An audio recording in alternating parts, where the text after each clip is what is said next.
ओम जयंती मंगला काली भद्रकाली कपालिनी दुर्गा क्षमा शिवा धात्री स्वाहा सौधा नमोस्तुते।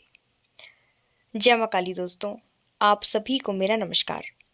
कैसे हैं आप सभी? आशा है कि आप सभी बहुत अच्छे होंगे, स्वस्थ होंगे। मां काली का आशीर्वाद और उनकी कृपा सदैव आप पर और आपके समस्त परिवार पर बनी रहे। आप सभी स्वस्थ रहें, खुश रहें, खुशहाल रहें। माँ से यही प्रार्थना है आप सभी के लिए। माता रानी सभी की झोलियां भरे और सभी को तरक्की दे, सभी के अन्न धन के भंडार में भरती रहे। दोस्तों, माँ के चैत्र नवरात्रे आने वाले हैं। इसके साथ ही माँ के हर भक्त के अंदर, हर बच्चे के अंदर बस एक ही सवाल है कि वो ऐसा क्या करे कि माँ उससे प्रसन्न हो जाए और उस पर कृपा करें। नवरात्रि के ये 9 दिन अपने आप में बेहद खास होते हैं, खासकर उन बच्चों के लिए, उन भक्तों के लिए जो विशेष रूप से माँ की आराधना करते हैं, शक्ति की आराधना करते हैं। वो बड़ी ही बेसब्री से नवरात्रि का इंतजार करते हैं। तो आज के वीडियो में मैं आपको बताऊंगी कि कलश स्थापना का शुभ मुहूर्त क्या रहेगा, चौकी की स्थापना कैसे करनी है, व्रत पारण का समय क्या रहेगा, साथ ही माँ का वाहन इस बार क्या रहेगा, माँ कौन से वाहन पर सवार होकर अपने लोक से पृथ्वी पर आएंगी। उससे पहले अगर आप पहली बार मेरे इस चैनल पर आए हैं तो चैनल को सब्सक्राइब जरूर करिएगा। साथ ही बेल आइकन को प्रेस कर दीजिएगा ताकि आने वाली हर वीडियो, हर जानकारी आप तक सबसे पहले पहुंचे। साथ ही कमेंट में आपको माँ की जयकारी ज़रूर लगानी है और आप सभी को नवरात्रि की बहुत बहुत शुभकामनाएं। तो शुरू करते हैं हम आज की वीडियो को। इस बार चैत्र नवरात्रि 22 मार्च 2023 बुधवार से प्रारंभ होंगे और 30 मार्च 2023 तक चलेंगे। इस बार की जो नवरात्रि है वो काफ़ी बेहद शुभ संयोगों के साथ आ रही है। नवरात्रि के इन 9 दिनों में माँ दुर्गा की, माँ अम्बे काली की विशेष पूजा अर्चना का महत्व है। घर घर में माँ अम्बे काली के नाम की अखंड ज्योत जलेगी, घट स्थापना होगी, जवारे बोए जाएंगे और माँ के भक्त अनेकों प्रकार से माँ को प्रसन्न करने की संपूर्ण कोशिश करेंगे। इस बार चैत्र नवरात्रि जब शुरू होंगी तो चैत्र नवरात्रि के शुरू होने पर शुक्ल और ब्रह्म ये 2 योग बन रहे हैं जो अपने आप में बेहद दुर्लभ है, बहुत शुभ संयोग है। तो कुल मिलाकर बात यह है कि इस बार की नवरात्रि बेहद खास है। अब हम जान लेते हैं कि माँ दुर्गा इस बार कौन से वाहन पर सवार होकर पृथ्वी पर आएंगी। वैसे तो आप सभी जानते हैं कि माँ दुर्गा का जो वाहन है वो सिंह है। माँ सिंह की सवारी करती हैं।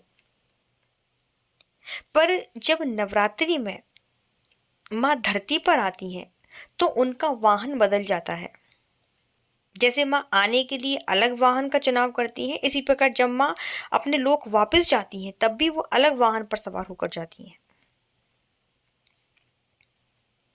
तो इस बार माँ जब धरती पर आएंगी, जब पृथ्वी पर आएंगी, तो वो अपने भक्तों की समस्त मनोकामनाओं को पूर्ण करने के लिए, उनके जीवन से कष्टों को मिटाने के लिए, उनकी झोली में खुशियां भरने के लिए इस बार माँ दुर्गा नौका यानी कि नाव पर सवार होकर आएंगी। और माँ दुर्गा का नाव पर सवार होकर आना ये एक बहुत ही शुभ संकेत माना जाता है, एक शुभ सूचक माना जाता है। अब बारी आती है ये जान लेने की कि कलश स्थापना का शुभ मुहूर्त क्या रहेगा। कलश की स्थापना कैसे करनी है, कलश स्थापना की क्या विधि है, इस पर मैं एक अलग वीडियो बना चुकी हूँ। अगर आपने वो वीडियो अभी तक नहीं देखा है तो आप उस वीडियो को देख लीजिए। उसका लिंक मैं आपको वीडियो के डिस्क्रिप्शन में दे दूँगी। साथ ही अखंड ज्योत माँ की कैसे जलानी है, 9 दिन के क्या नियम रहेंगे, इस पर भी मैं एक अलग से वीडियो बना चुकी हूँ, तो आप उसे भी देख लें। मैं उसका लिंक वीडियो के डिस्क्रिप्शन में आपको दे दूँगी। अब बारी आती है कि कलश स्थापना का शुभ मुहूर्त क्या रहेगा। देखिए, कलश स्थापना का जो शुभ मुहूर्त है वो 22 मार्च सुबह 6:25 से शुरू होगा और 7:32 तक का रहेगा। इसी बीच में आपको कलश की स्थापना करनी है। अब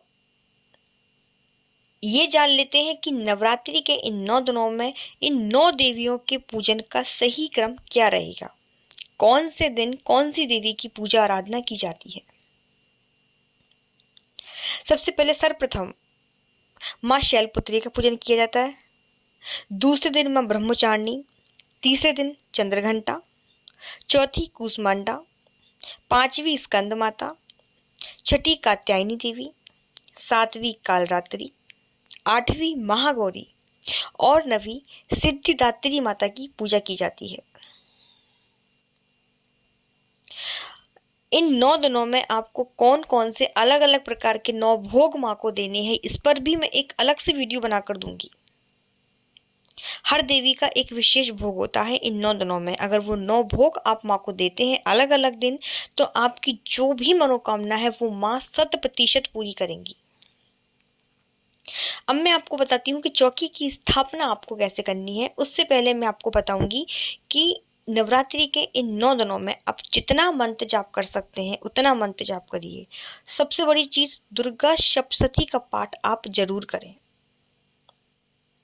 अब दुर्गा सप्तशती का पाठ कैसे करना है, सही विधि, मैं एक अलग वीडियो बनाऊंगी और उसमें आपको बताऊंगी। अब बताती हूँ कि चौकी की स्थापना आपको कैसे करनी है। देखिए, चौकी की स्थापना आप 2 तरीके से कर सकते हैं। पहला तो आप किसी एक विद्वान पंडित को बुलवा लीजिए और विधिवत मंत्र उच्चारण के साथ आप चौकी की स्थापना करवाइए। लेकिन अगर आप इतना नहीं कर सकते हैं तो आप खुद से भी चौकी की स्थापना अपने घर में कर सकते हैं, क्योंकि जहाँ भाव होते हैं ना, वहाँ ये मंत्र, ये नियम कानून सब खत्म हो जाते हैं। उसके लिए आपको क्या करना है कि जहाँ आप चौकी की स्थापना करेंगे, जिस भी कमरे में करेंगे, वहाँ आपको शुद्धता का बहुत ध्यान रखना है। अच्छे से वह पोंछा लगा लीजिए, गंगा जल के छींटे स्पर्श करा दीजिए पूरे कमरे में।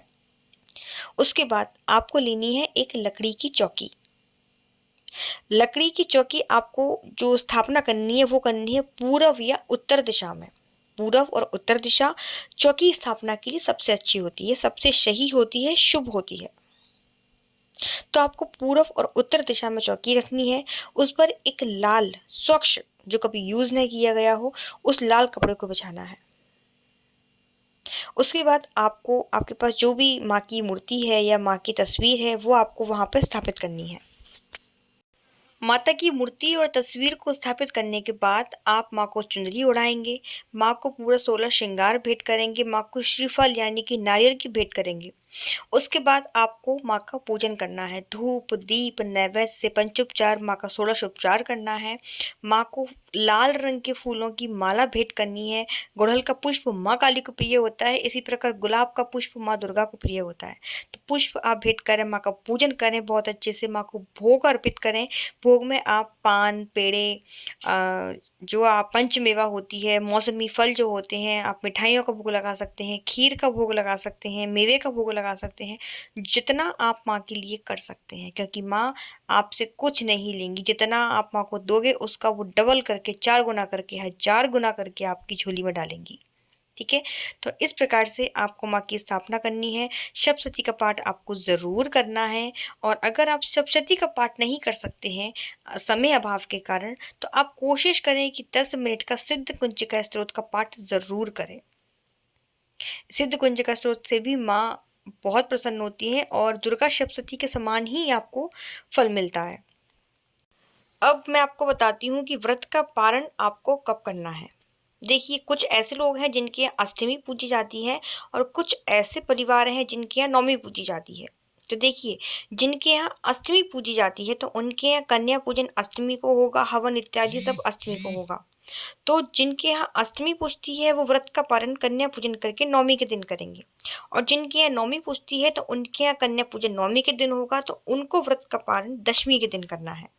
मतलब जैसे कि आपने नवमी के दिन व्रत पूर्ण किया है तो आपको उस दिन व्रत ना खोल के दशमी के दिन व्रत खोलना है। तो मुझे आशा है आपको ये जानकारी पसंद आई होगी। मैंने सब कुछ बताने की कोशिश की है, फिर भी अगर कुछ छूट जाता है, आपके मन में कोई प्रश्न रह जाता है, तो आप मुझे कमेंट में पूछ सकते हैं। मैं मिलती हूँ आपसे नेक्स्ट वीडियो में, तब तक वीडियो को लाइक ज़रूर करिएगा। कमेंट में सभी को जय माता दी, जय माँ काली ज़रूर लिखना है। धन्यवाद।